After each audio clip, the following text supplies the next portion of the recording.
பீகார் உத்தரப்பிரதேசத்தைச் சேர்ந்தவர்களை போலி வாக்காளர்கள் என கூறி அரவிந்த் கெஜ்ரிவால் அவமதித்து விட்டதாக பாஜக தேசிய தலைவர் ஜே.பி. நட்டா விமர்சித்துள்ளார்.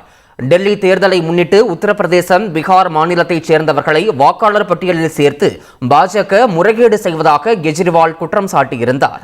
இதற்கு பதிலடி கொடுத்துள்ள ஜே.பி. நட்டா, கடந்த 10 ஆண்டுகளாக டெல்லியை கொள்ளையடித்துவிட்டு இப்போது தோல்வி பயத்தில் பேசுவதாக சாடினார்.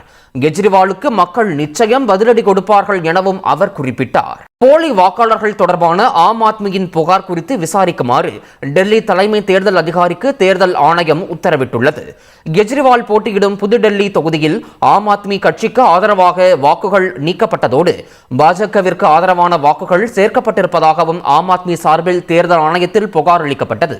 இதுகுறித்து உரிய விசாரணை நடத்தி தேர்தல் நடத்தை விதிமுறைகளுக்கு உட்பட்டு உரிய நடவடிக்கை எடுக்குமாறு டெல்லி தேர்தல் அதிகாரிக்கு இந்திய தேர்தல் ஆணையம்